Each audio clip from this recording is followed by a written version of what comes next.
शेराबाद के सुनसान रेगिस्तानी इलाके में रेत के टीलों के बीच एक पुरानी मिट्टी की दुकान में बाबा रफीकत शाह नाम का 100 साल का फकीर अकेला निवास करता था। एक रात जब वह गहरी नींद में सो रहा था, दरवाजे पर जोर से सरसराहट हुई। शौक कर उठाओ और जेरे लब बोला, इस वीरान जगह पर इस समय कौन हो सकता है? दरवाजा खुला तो सामने दो जवान और खूबसूरत लड़कियां खड़ी थीं। वह बोली, हम भटक गए हैं। काफिले के साथ जा रही थी, मगर वे जगह, यहाँ एक रात के लिए क्या पना मिल सकता है? बाबा रफीकत शाह ने एक लम्हे के लिए उन्हें हर रात से देखा, फिर बोला, आ जाओ बेटियां, आ जाओ। उसने होटल के कोने में जगह दी। दोनों लड़कियों को चॉकलेट के टुकड़ों से थका दिया गया और सोख दिया गया। रात के आखिरी पहरे पर एक लड़की को अचानक ऐसा महसूस हुआ जैसे वह कोई करीब खड़ी हो। आंखें तो देखी कि बाबा रफीकर शाह उनके पास खड़े होकर अजीबोगरीब नजरें देख रहे हैं। शौक होकर बोली, यहां क्या कर रहे हो? बाबा बोला, बेटी लग रही है, यह चक्र नेतृत्व आया हूं। लड़की ने नाखुशी से चौधरी ली और फ्रांसीसी की छुट्टी ले ली। बाबा कुछ देर रात यहीं खड़ी थी, फिर उसका पर्दा वापस आ गया।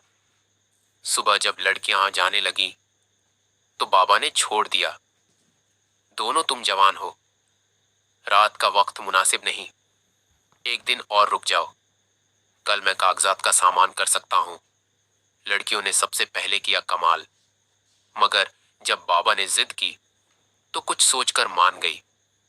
पूरा दिन बाबा उनसे नरमी और मुस्कान से बातें करता रहा, मगर उसकी नजरें कुछ और ही कहानी सुना रही थी। रात आई, सब सो गए। आखिरी पहर बाबा फिर उठा और एक लड़की के करीब जाकर उसके माथे पर हाथ फेरने लगा। लड़की चौंक गई और गुस्से से बोली, यह क्या कर रहे हो? बाबा ने बहाना बनाया, बेटी, तुम बिना तकिए के लेटी हो, गर्दन में दर्द ना हो, यह तकिया ले लो। लड़की ने खामोशी से तकिया ले लिया।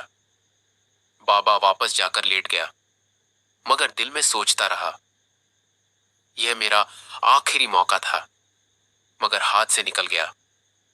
कल कुछ और सोचना होगा। सुबह लड़कियों ने पूछा, क्या जाने का इंतजाम हो गया? बाबा ने बहाना बनाया, अभी नहीं, कल एक काफिला गुजरेगा, उसके साथ जाना। लड़कियां मान गईं और एक रात और रुकने पर तैयार हो गई। बाबा के चेहरे पर खुशी की हल्की सी झलक उभरी। रात की तारीकी बढ़ती गई। दोनों लड़कियां अपने बिस्तरों पर लेट गई और नींद की कोशिश करने लगी, मगर बाबा रफीक शाह का दिल बेकरार था। वह लेटा तो जरूर, मगर नजरें लगातार कोने में लेटी हुई लड़कियों पर टिकी थीं। चुपके से उठा और आहिस्ता आहिस्ता उनके करीब पहुंचा। पहले एक लड़की के बालों पर हाथ फेरने लगा, लेकिन जैसे ही वह हल्की सी हिली तो डर गया कि कहीं जाग ना जाए। फौरन वहां से हटकर दूसरी लड़की के पास गया, उसका हाथ थाम लिया और चुपचाप उसे देखने लगा। तभी वह लड़की जाग गई और दहशत में चीख पड़ी। बाबा ने फौरन उसके मुंह पर हाथ रख दिया ताकि आवाज बाहर ना जाए, फिर जल्दी से अपने बिस्तर पर लौटकर लेट गया। लड़की का दिल तेज तेज धड़क रहा था।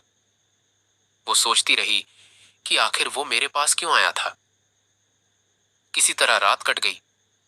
सुबह दोनों लड़कियां बाबा के पास गईं और पूछा, क्या काफिला आ गया? क्या अब हम जा सकती हैं? बाबा ने आह भरी, नहीं, शायद शाम तक आ जाए। लड़कियों ने एक दूसरे को देखा और कहा, ठीक है, शाम तक रुक जाते हैं, फिर निकलेंगे। मगर उनके दिल में बेचैनी थी। दोपहर तक बाबा रफीकत शाह दूर बैठा, उन्हें घूरता रहा। एक लड़की ने आहिस्ता से कहा, इसकी नजरें अजीब लगती हैं, हमें यहां से जल्द निकलना चाहिए। दूसरी ने कहा, हाँ, वो रात मेरे करीब आया था, मुझे भी अच्छा नहीं लगा। शाम से पहले ही बाबा फिर आ गया और नरमी से बोला, काफिला अब शायद सुबह आए। बेहतर है कि आज रात भी यहीं ठहर जाओ। लड़कियां तंग आ चुकी थीं। नहीं, हम अब नहीं रुक सकते। काफिला आए या ना आए, हम निकल रहे हैं। बाबा बोला, यह वीराना है। रात को दरिंदे भी घूमते हैं। तुम जवान लड़कियां हो, अगर कुछ हो गया तो। लड़कियां कुछ लम्हों के लिए सोच में पड़ गईं। फिर एक ने कहा, बस ये आखिरी रात है, कल हम हर हाल में निकलेंगी। बाबा ने मुस्कुराकर कहा, ठीक है। मगर उस मुस्कान में नरमी से ज्यादा नीयत छुपी थी। रात हुई। लड़कियां लेट गईं, मगर जाग रही थीं। उन्होंने तय कर लिया था कि सोना नहीं, बस आंखें मूंद कर लेटे रहना है। बाबा भी बिस्तर पर था, मगर नजरें उन्हीं पर टिकी थीं। जब उसे लगा कि वह सो गई हैं, तो चुपके से उठा और उनके करीब पहुंचा। काफी देर तक उनके पास खड़ा रहा। फिर एक लड़की के कदमों के पास बैठकर उन्हें सहलाने लगा। लड़की हिली तो वह घबराकर पीछे हट गया। लड़कियां सख्त लहजे में बाबा के पास आईं। क्या अब काफिला आया है या फिर कोई और बहाना है? बाबा चुप रहा। फिर बोला, अभी नहीं आया, शायद शाम तक आ जाए। लड़कियां झुंझुला गईं। हमें पहले ही शक था। तुम हमें किसी और वजह से रोक रहे हो।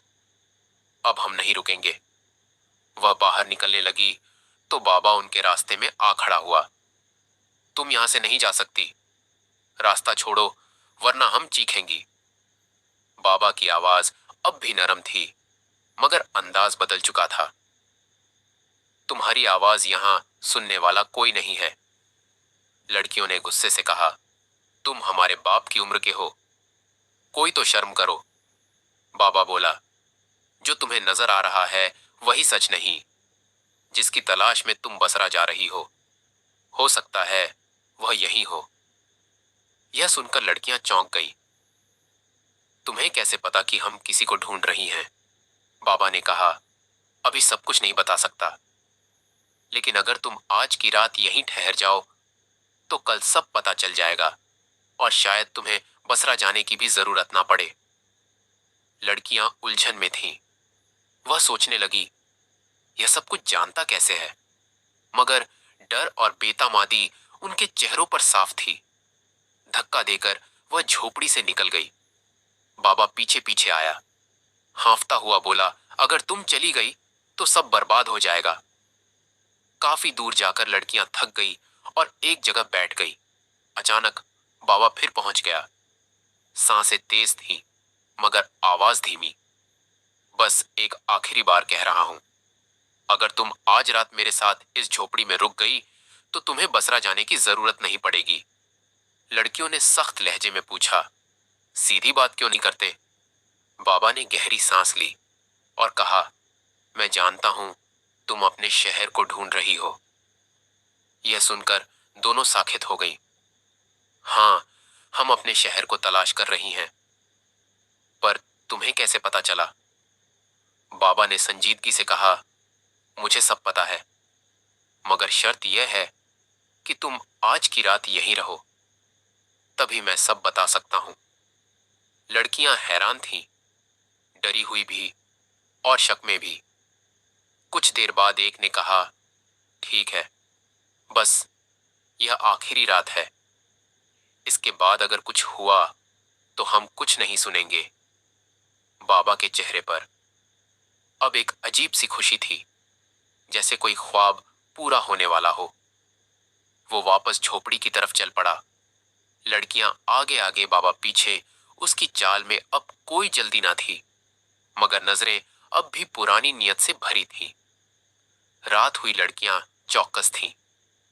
लेटी तो थीं, मगर जाग रही थी। बाबा भी बिस्तर पर था, मगर दिल में तूफान ली। सुबह की हल्की रोशनी मिट्टी भरी झोपड़ी में दाखिल हुई। लड़कियां अब भी जाग रही थीं। नींद की जगह उनके चेहरों पर डर और बेचैनी थी। उन्होंने तय किया कि बिना कुछ कहे यहां से निकल जाना है। लेकिन जैसे ही वह झोपड़ी से बाहर निकली, एक कोने में एक नौजवान बैठा नजर आया। साफ चमकता चेहरा, सादा लिबास, मगर पीठ उनकी तरफ। वो हैरान हुई, करीब जाकर पूछा। नौजवान ने जैसे ही चेहरा मोड़ा, दो लड़कियां चीख उठी, यह तो हमारा शौहर है। वो भागकर उससे लिपट गई, आंखों से आंसू बहने लगे। यह लम्हा किसी ख्वाब जैसा था। तुम यहां कैसे? हम तो समझे थे तुम खो चुके हो। नौजवान ने नरमी से जवाब दिया, यह ख्वाब नहीं, मैं वापस आ गया हूं। फिर लड़कियों ने हैरत से पूछा, लेकिन तुम इस बाबा के घर में कैसे पहुंचे, और वो कहां गया?